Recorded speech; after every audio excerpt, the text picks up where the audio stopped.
अस्सलाम वालेकुम। ऐशा cooking one में आपका वेलकम है। उम्मीद आप सब खैरियत से होंगे। मैं भी बिल्कुल ठीक हूँ। आज हम बनाने लगे हैं आलू के डोनट्स, जो कि बनाना बहुत ही आसान है और बहुत ही मज़े के और क्रिस्पी बनकर तैयार होते हैं। आप इसे रमज़ान में बनाकर ज़रूर ट्राई करें। बिस्मिल्लाहिर्रहमानिर्रहीम। 4 हमने आलू लिए हैं। इसे मैंने बॉईल कर लिया है अच्छी तरह। अब इसे करेंगे हम मैश। आलू तो सभी के घर में मौजूद होते हैं और इसे बनाना तो बहुत ही आसान है। आप ज़रूर एक बार ट्राई करें। एक हमने बारीक कटा हुआ प्याज शामिल किया है, 2 बारीक कटी हुई हरी मिर्चें शामिल की हैं और 2 से 3 चम्मच हमने हरे धनिए के शामिल किए हैं। ज़ीरा, खुश्क धनिया, कुटी हुई सुरख मिर्च, गरम मसाला, सुरख लाल मिर्च और नमक हमने लिया है आधा आधा चम्मच खाने का। और हमने गरम मसाला हमारा काफ़ी तेज़ है, इसलिए हमने 2 से 3 पिंच हमने शामिल किए हैं। अच्छी तरह अब इसे करेंगे मिक्स।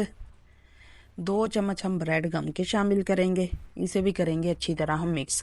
इससे बहुत ही क्रिस्पी हमारे डोनट बनकर तैयार होंगे। आप भी एक बार ज़रूर ट्राई करें। अब हाथों को हमने ग्रीस कर लिया है। अब हम डोनट बनाकर तैयार करेंगे। इसे बनाना बहुत ही आसान है।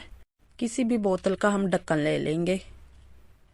अब इसे हल्का सा दबाएंगे। ये देखें माशाल्लाह कितनी आसानी के साथ हमने डोनट बनाकर तैयार कर लिया है।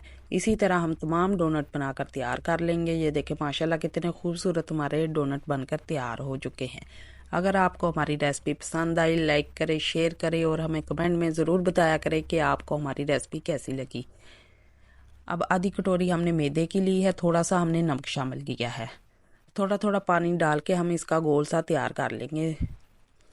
हमने इसे गाढ़ा नहीं ज़्यादा घोलना, हमने पतला सा गोल कर तैयार कर लेंगे। ये देखें माशाल्लाह इतना पतला हमने गोल कर तैयार। डोनट को डिप करेंगे इसमें। अच्छी तरह हमने इसकी कोटिंग करनी है। अब इसे हम ब्रेड गम में कोट करेंगे। इस तरह ये बहुत ही क्रिस्पी बनकर तैयार होते हैं और इसे बनाना बहुत ही आसान है। ये देखें माशाल्लाह हमने डोनट बनाकर तैयार कर लिया है। अब इसे करेंगे हम फ्राई। मीडियम स्लो फ्लेम पर इसे हमने फ्राई करना है जब तक ये क्रिस्पी गोल्डन सा प्यारा सा इसका कलर नहीं आ जाता। इसे 4 से 5 मिनट लगेंगे। ये बहुत ही मज़े के बनकर तैयार हो जाएंगे। अब इसकी हम करेंगे साइड चेंज। इसी तरह हम इसे फ्राई कर लेंगे। हम डोनट में जो भी चीज़ें शामिल की हैं वो हमारे तमाम चीज़ें हमारे घर में मौजूद होती हैं।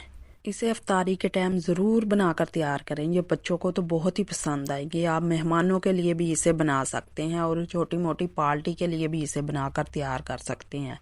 ये बहुत आसान तरीके के साथ हमने आपके साथ ये रेसिपी शेयर की है। आप भी इसे बनाकर हमें ज़रूर बताइए कि आपको हमारी रेसिपी कैसी लगी। माशाल्लाह देखें इसका कलर देखें कितना खूबसूरत प्यारा सा आया है और बहुत ही क्रिस्पी ये बनकर तैयार हुए थे। अल्लाह हाफिज़।